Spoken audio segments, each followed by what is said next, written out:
Hello students, इस video session में हम लोग डिस्कस करेंगे कि जब कोई चार्ज Q v वेलोसिटी के साथ एक ऐसे रीजन में मूव करे जहां पर electric field as well as magnetic field दोनों ही एक साथ एग्जिस्ट कर रहे हों, तब उस चार्ज पे कितना फोर्स लगेगा।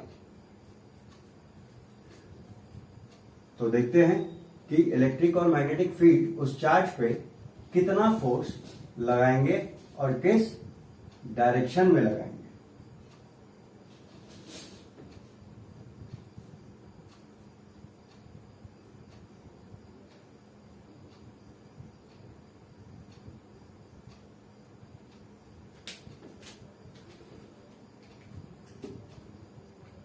तो जो इलेक्ट्रिक फील्ड के कारण फोर्स का फॉर्मूला होता है वो होता है F is equal to Q into E। तो इलेक्ट्रिक फील्ड का जो फोर्स लगेगा उस चार्ज पे, मैग्नीट्यूड की बात करें अगर इंडिविजुअली और फिर डायरेक्शन की बात करें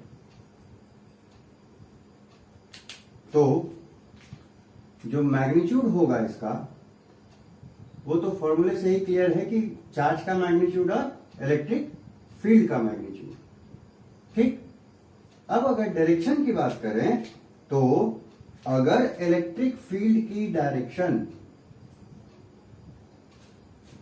लेफ्ट टू राइट हो और अगर चार्ज नेगेटिव हो, तब जो फोर्स का डायरेक्शन होगा वो अपोजिट टू इलेक्ट्रिक फील्ड होता है।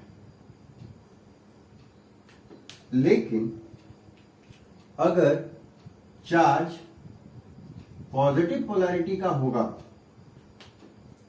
तब जो इस इलेक्ट्रोस्टैटिक फोर्स की डायरेक्शन होगी वो अलोंग इलेक्ट्रिक फील्ड होती। ठीक, तो मैग्नीट्यूड हो गया सिर्फ चार्ज इनटू इलेक्ट्रिक फील्ड और डायरेक्शन कुछ इस तरह से। अगर नेगेटिव पोलैरिटी वाला चार्ज है तो अपोजिट टू फील्ड, अगर पॉजिटिव पोलैरिटी वाला चार्ज है तो अलोंग फील्ड। ठीक, अब देखते हैं कि मैग्नेटिक फील्ड कितना फोर्स लगाएगा उस पर। तो जो मैग्नेटिक फील्ड के कारण जो फोर्स होगा उसका जो फॉर्मूला होता है वो होता है Fb is equal to Q और वेलोसिटी वेक्टर और मैग्नेटिक फील्ड वेक्टर का क्रॉस प्रोडक्ट। ठीक, तो यहां भी हम मैग्नीट्यूड और डायरेक्शन की बात देख लेते हैं कि क्या हो सकता है।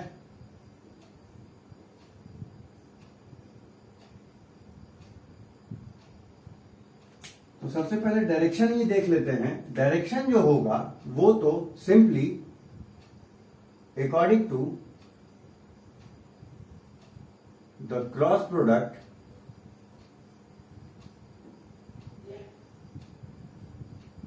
V क्रॉस B होगा। मीन्स हम यहां पे डायरेक्शन पता करने के लिए क्रॉस प्रोडक्ट के फॉर्मूले का इस्तेमाल करेंगे। तो कुछ एग्जाम्पल्स के तौर पे अगर बात करें तो क्या था कि अगर I क्रॉस I होता है तो 0 मिलेगा, J क्रॉस J होता है तो भी 0 मिलेगा। लेकिन अगर I क्रॉस J करते हैं तो प्लस में K कैप मिलेगा। लेकिन अगर I क्रॉस K करते हैं तो माइनस में J कैप मिलता है। ठीक, तो वह उन्हीं फॉर्मूले को इस्तेमाल करते हुए हम यहां पे इस मैग्नेटिक फोर्स का डायरेक्शन पता करते हैं।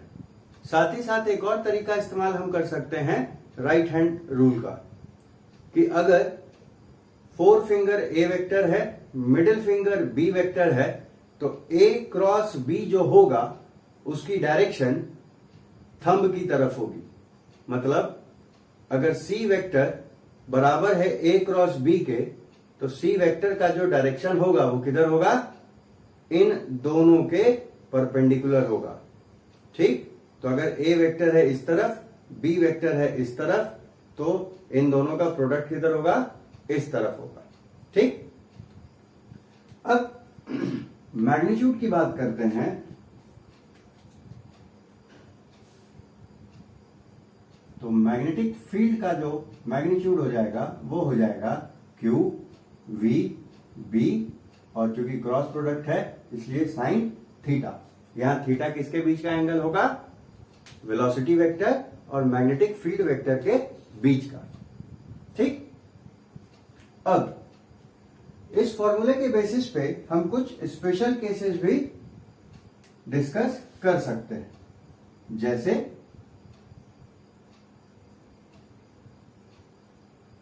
अगर थीटा 0 डिग्री होता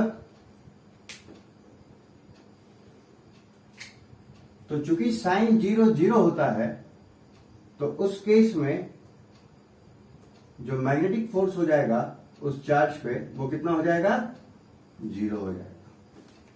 ठीक, लेकिन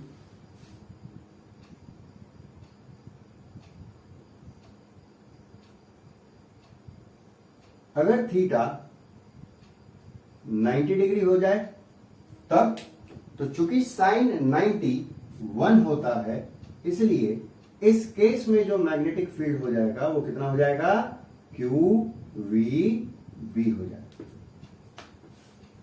ठीक, साइन थीटा साइन 90 के कारण 1 होके गायब हो जाएगा। ठीक है, अब एक और चीज अगर हम नोटिस करें तो यहां वेलोसिटी भी है, तो यहां पे हम एक और कंडीशन डिस्कस कर सकते हैं जो कि वेलोसिटी के बेसिस पे होगा कि क्या हो अगर चार्ज रेस्ट में हो, मतलब जब वेलोसिटी 0 हो। तो फॉर्मूले से ही क्लियर है कि जब चार्ज रेस्ट में होगा, मतलब जब चार्ज की वेलोसिटी 0 होगी, तो उस समय उस पे मैग्नेटिक फील्ड के कारण जो फोर्स होगा वो भी कितना होगा, 0 हो जाएगा। तो यहां से मैग्नेटिक फोर्स 0 होने के दो पॉसिबल कंडीशंस हमको नजर आ रहे हैं। पहला, जब वेलोसिटी वेक्टर और मैग्नेटिक फील्ड वेक्टर के बीच में 0 डिग्री का एंगल हो, मतलब चार्ज जो है वो वेलोसिटी वेक्टर के पैरेलल हो मोशन में, मींस जो वेलोसिटी है वो फील्ड के पैरेलल है, फील्ड के ही अलोंग मूव कर रहा है। और दूसरा, जब चार्ज रेस्ट में हो जाए, है ना। अब यहीं पे इस फॉर्मूले को देखिए, यहां पे हम लोग इस फॉर्मूले की मदद से मैग्नेटिक फील्ड की यूनिट भी डिफाइन कर सकते हैं। कैसे, तो B यहां से क्या मिल जाएगा, force by charge into velocity. तो फोर्स की यूनिट हो गई न्यूटन, चार्ज हो गया कूलम्ब, और वेलोसिटी की यूनिट हो गई मीटर पर सेकंड। तो इसको हम अच्छे से लिखना चाहें तो क्या लिख सकते हैं, सेकंड ऊपर चला जाएगा तो newton second by coulomb metre, है ना। इसी चीज को हम टेस्ला कहते हैं, जिसको कि कैपिटल T से इंडिकेट किया जाता है। ठीक, एक और यूनिट होती है मैग्नेटिक फील्ड की, गॉस। 1 गॉस जो होता है वो बराबर होता है tan इनवर्स 4 टेस्ला के। ठीक, तो मैग्नेटिक फील्ड की दो यूनिट, टेस्ला और गॉस। ठीक है, और अगर गॉस में दिया है तो tan इनवर्स 4 से मल्टीप्लाई कर देना है उस वैल्यू को, वो अपने आप टेस्ला की वैल्यू दे देगा। ठीक, तो अब हम लोगों ने दोनों चीज डिस्कस कर लिया है कि इलेक्ट्रिक फील्ड के कारण फोर्स कितना होगा चार्ज पे, और मैग्नेटिक फील्ड के कारण चार्ज पे फोर्स कितना होगा। तो चूंकि उस रीजन में दोनों ही फील्ड एक साथ एग्जिस्ट कर रहे हैं, मतलब ये दोनों ही फोर्स उस चार्ज पे एक ही समय में लग रहे होंगे, तो नेट फोर्स कितना मिलेगा हमको?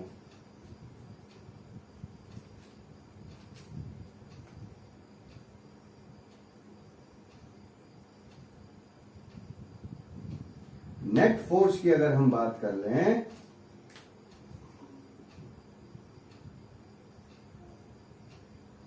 नेट कहें या टोटल कहें, टोटल फोर्स ऑन क्यू की बात करें, which is denoted by capital F simply, तो कैपिटल एफ क्या हो जाएगा?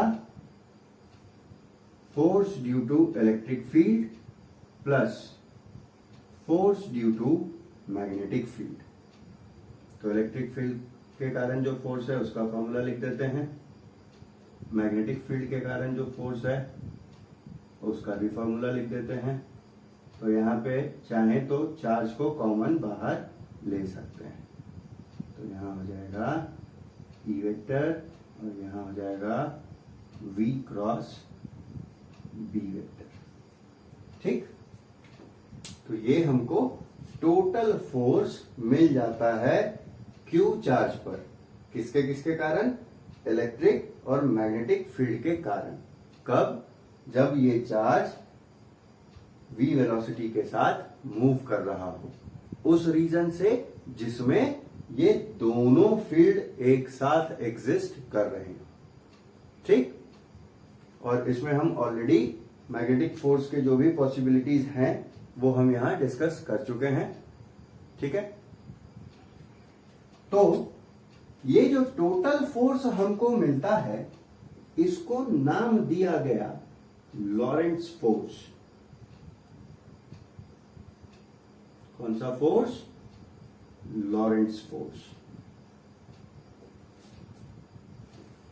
ठीक, अब क्या हो अगर उस रीजन से इलेक्ट्रिक फील्ड डिसअपियर हो जाए? तो वहां क्या बचेगा? सिर्फ मैग्नेटिक फील्ड बचेगा। और जब सिर्फ मैग्नेटिक फील्ड बचेगा तो स्वाभाविक है कि जो टोटल फोर्स लग रहा है उस चार्ज पे वो किसके कारण रहेगा? बस मैग्नेटिक फील्ड के कारण ही बचेगा, बस, है ना। मींस इलेक्ट्रिक फील्ड क्योंकि जीरो हो गई तो उसके कारण जो फोर्स लगेगा वो भी जीरो हो जाएगा। तो टोटल फोर्स कितना बचेगा? उतना ही बचेगा जितना कि मैग्नेटिक फील्ड लगा रहा है। मींस जब इलेक्ट्रिक फील्ड नहीं हो, मींस इलेक्ट्रिक फील्ड जीरो हो जाए, सिर्फ मैग्नेटिक फील्ड ही एग्जिस्ट करे, तब लॉरेंट्ज फोर्स कितने के बराबर होगा? मैग्नेटिक फोर्स के बराबर होगा। ठीक, अब इस बात को बोर्ड पे मेंशन कर देते हैं। If electric field equals to 0 then ये जो टोटल फोर्स है वो किसके बराबर हो जाएगा? मैग्नेटिक फोर्स के ही बराबर हो जाएगा। इलेक्ट्रिक फोर्स तो यहां एग्जिस्ट करेगा ही नहीं अब, है ना। इस बात में कोई दिक्कत? अब मैग्नीट्यूड तो इस फॉर्मूले से मिल जाएगा, डायरेक्शन भी हम क्रॉस प्रोडक्ट के अकॉर्डिंग पता कर लेंगे। तो अब हम इसमें आगे बढ़ते हैं और देखते हैं कि जब कोई चार्ज मैग्नेटिक फील्ड के परपेंडिकुलरली एंटर करे या मोशन में हो तो क्या होता है। तो कंडीशन है हमारी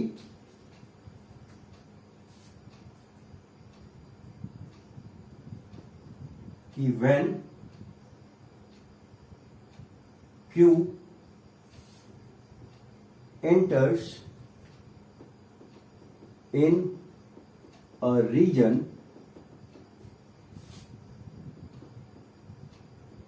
having magnetic field only।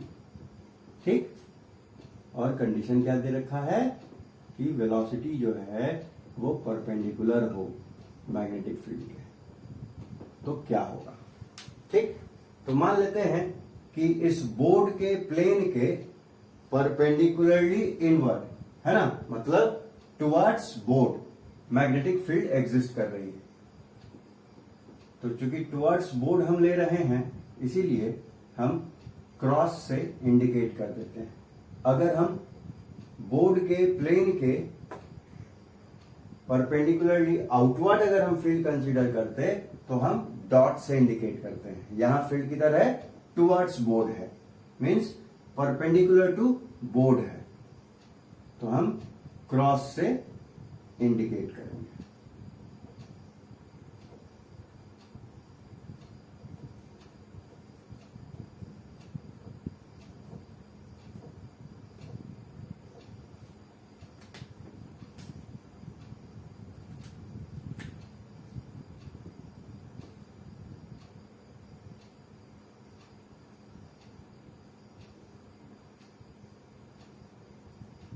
ये चार्ज हो गया Q, इसका मास हो गया M, इसकी वेलोसिटी हो गई V, और V और मैग्नेटिक फील्ड जो है उसमें क्या रिलेशन है कि दोनों एक दूसरे के परपेंडिकुलर है, means theta between velocity vector and magnetic field vector is 90 degree. तो जो फोर्स का मैग्नीट्यूड होगा वो कितना हो जाएगा, सिर्फ इतना Q V B, है ना। डायरेक्शन क्या होगी इसकी यहां पे, तो उसके लिए हम राइट हैंड रूल को इस्तेमाल कर सकते हैं, है ना। तो V क्रॉस B होना है ना। तो V मान लेते हैं ये वाला 4 फिंगर, और मिडिल फिंगर मान लेते हैं कि वो क्या है, मैग्नेटिक फील्ड है। तो मैग्नेटिक फील्ड यहां पे किधर है, टुवर्ड्स बोर्ड है। तो अपने राइट हैंड को सभी स्टूडेंट्स बोर्ड की तरफ करें, मीन्स मोबाइल फोन की तरफ करें, है ना। और ये जो 4 फिंगर है वो ऊपर की तरफ हो। तो देखिए डायरेक्शन ऑफ फोर्स क्या मिल रहा है, अंगूठे की तरफ, मीन्स लेफ्ट साइड, है ना। तो फोर्स किधर है, इस तरफ है ना। तो इस फोर्स के कारण ये चार्ज पार्टिकल जो है वो सीधा नहीं जाके कुछ इस तरह से मुड़ना शुरू होगा कि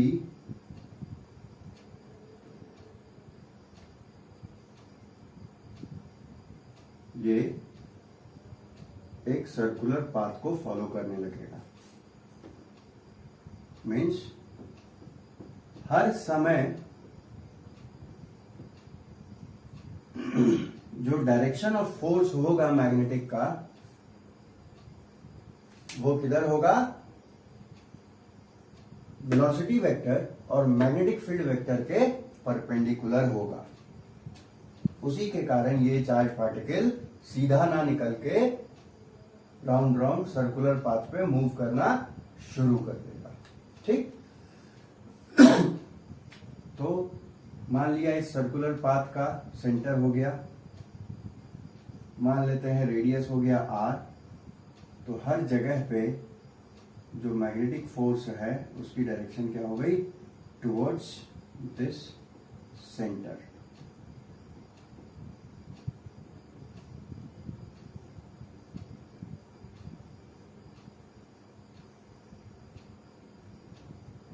है ना। अब हम एक चीज और जानते हैं कि जब कोई पार्टिकल सर्कुलर मोशन में हो तो टुवर्ड्स सेंटर लगने वाला जो फोर्स होता है वो कौन सा फोर्स होता है, सेंट्रीपिटल फोर्स होता है। और यहां इस चार्ज पार्टिकल पे जो फोर्स सेंटर की तरफ लग रहा है सर्कुलर पाथ के, वो कौन सा है, मैग्नेटिक फोर्स है। तो हम मान लेते हैं कि यही मैग्नेटिक फोर्स जो है वो किसके बराबर है, सेंट्रीपिटल फोर्स के बराबर है। मतलब FB इक्वल्स टू FC। तो यहां से हमको कुछ इंपॉर्टेंट रिलेशंस मिलेंगे। तो FB की वैल्यू क्या हो गई, QVB हो गई। FC कितना होता है, mv²/r होता है। कुछ कट रहा हो तो काट सकते हैं, तो वेलोसिटी कट जाएगा। वैल्यू इधर क्या बच गई, क्यू बी बच गई, इधर क्या बच गई, एम वी बाई आर बच गई, है ना। तो अब यहां से हम क्या कर सकते हैं, यहां से हम चाहें तो बारी बारी से स्पीड ऑफ चार्ज पार्टिकल या वेलोसिटी ऑफ चार्ज पार्टिकल की वैल्यू लिख सकते हैं या radius of the circular path लिख सकते हैं। तो वो कैसे लिखा सकता है, यहां से v की वैल्यू हम क्या लिख सकते हैं, v की वैल्यू हम लिख सकते हैं q b r by m, या रेडियस की वैल्यू हम क्या लिख सकते हैं, क्यू बी नीचे आ जाएगा बस, तो ऊपर हो गया m v by q B, है ना। अब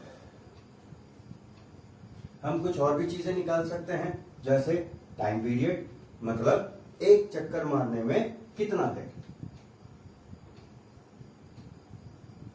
तो टाइम पीरियड जो है वो क्या हो जाएगा, डिस्टेंस बाय स्पीड हो जाएगा। तो डिस्टेंस तो हो जाएगा पूरा एक पेरीमीटर और स्पीड हो गया v, 2 पाई आर। v की वैल्यू ये वाली यहां पुट कर सकते हैं, q b r by m, हो गया ये 2 पाई r by q b r, और ये m ऊपर चला जाएगा। तो अगर कुछ कट सकता है तो काट सकते हैं, r से r चला जाएगा, तो क्या बचेगा, time period equals to 2 pi m by q B. और यहीं से हम फ्रीक्वेंसी भी निकाल सकते हैं रिवॉल्यूशन की। फ्रीक्वेंसी क्या होती है, 1 बाई टाइम पीरियड। तो यही फॉर्मूला पलट जाएगा, हो जाएगा q B by 2 pi m, है ना। एक और इंपॉर्टेंट बात हम कैलकुलेट कर सकते हैं, काइनेटिक एनर्जी उस चार्ज पार्टिकल की। तो काइनेटिक एनर्जी को अगर हम के से इंडिकेट करें तो ये कितना होता है, हाफ एम वी स्क्वायर होता है ना। तो वी स्क्वायर में इस वी की वैल्यू हम क्या लिख सकते हैं, ये वाली लिख सकते हैं, तो लिख देते हैं हाफ एम वी स्क्वायर, मतलब q B r by m, square कर दिया। तो half m q square B square r square by m square, क्या कट सकता है, एम से ये स्क्वायर कट जाएगा, तो क्या बचेगा, simply q square B square r square बचेगा ऊपर, और नीचे 2 इंटू एम बचेगा, 2m। तो ये काइनेटिक एनर्जी भी निकल गई इसकी, है ना।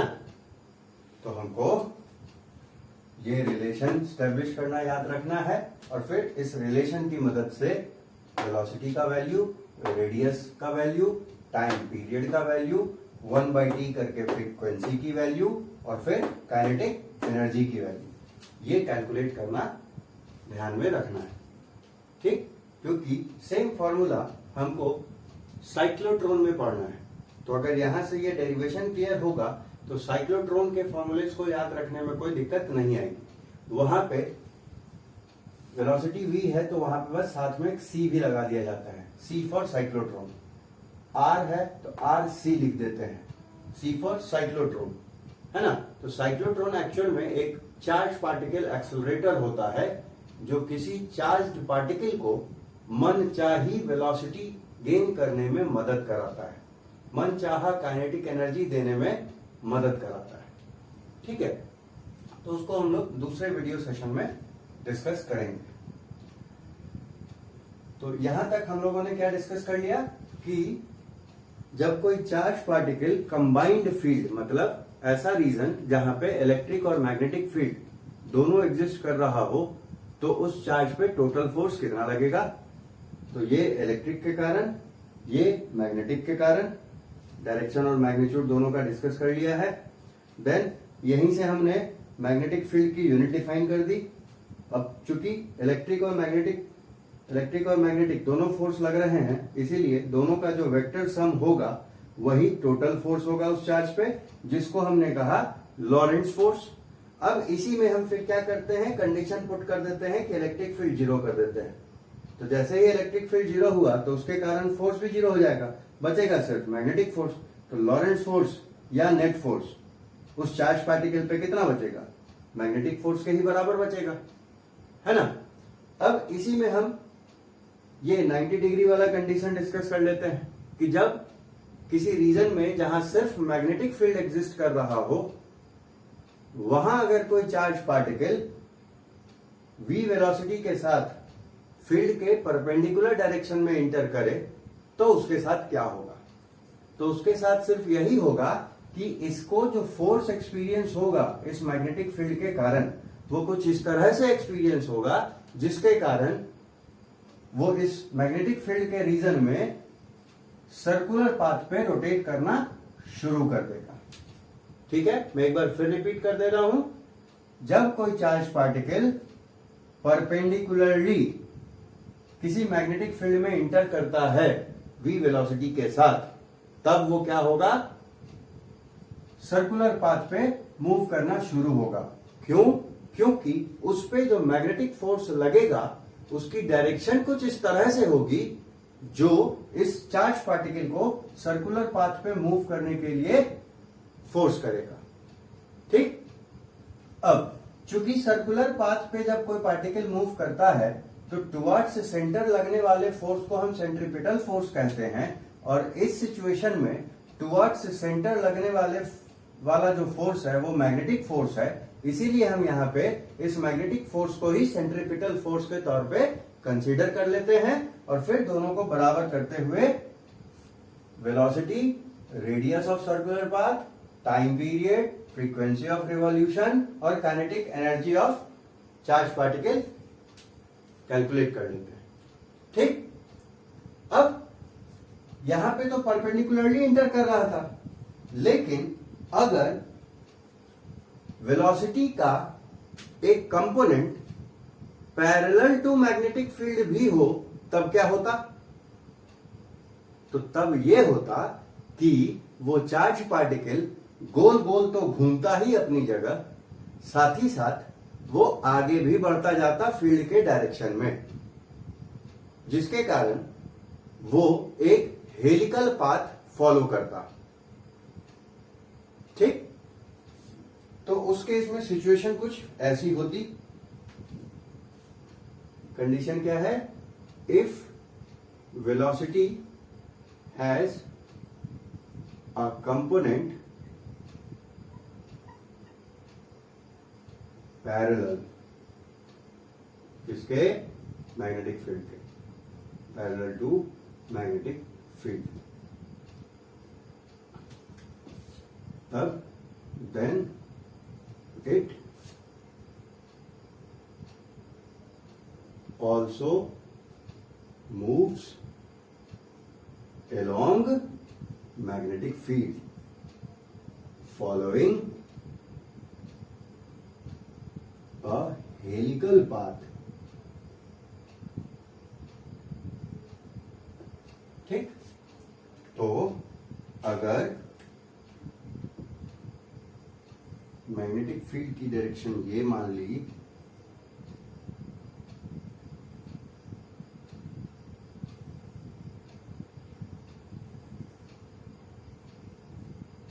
है ना, तो अगर कोई चार्ज पार्टिकल कुछ एंगल पे एंटर कर रहा है तो उस केस में उसके दो कंपोनेंट्स होंगे, एक परपेंडिकुलर टू फील्ड, एक अलोंग फील्ड। तो परपेंडिकुलर कंपोनेंट के कारण तो वो गोल गोल गोल गोल घूमेगा, है ना, और पैरेलल कंपोनेंट के कारण वो आगे भी बढ़ता रहेगा। तो उस चार्ज पार्टिकल का कैसा कुछ होगा मोशन, कुछ इस तरह से होगा, गोल गोल भी घूमेगा और आगे भी बढ़ेगा, है ना। तो ये जो सेपरेशन होता है दो सर्कुलर रिंग्स के बीच में, ये बराबर होता है parallel component of velocity into time period के प्रोडक्ट के, और इसको हम कहते हैं पिच। ठीक, मीन्स चार्ज पार्टिकल यहां से यहां जो पहुंचेगा वो कितनी देर में पहुंचेगा, जितना उसका टाइम पीरियड है ना। किस रफ्तार से, तो पैरेलल कंपोनेंट की रफ्तार से, इसीलिए पैरेलल कंपोनेंट और वो टाइम पीरियड मल्टीप्लाई कर दिया तो ये डिस्टेंस हमको मिल जाएगा दो कंसेक्यूटिव रिंग्स के बीच का। उसको हमने क्या नाम दिया, पिच नाम दिया। ठीक, तो स्टूडेंट्स होप कि जितने भी पॉइंट्स अभी मैंने डिस्कस किए वो क्लियर हो।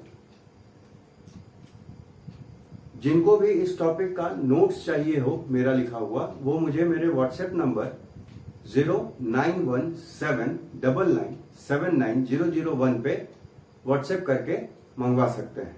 मैं नंबर फिर से रिपीट कर दे रहा हूं, नंबर है 091799790001। तो इस वीडियो सेशन को देखने के बाद आप उस नोट से पढ़ें, आई गारंटी कि ये कंसेप्ट बहुत बढ़िया तरीके से क्लियर होगा। ठीक है, तो okay students, best of luck, bye bye.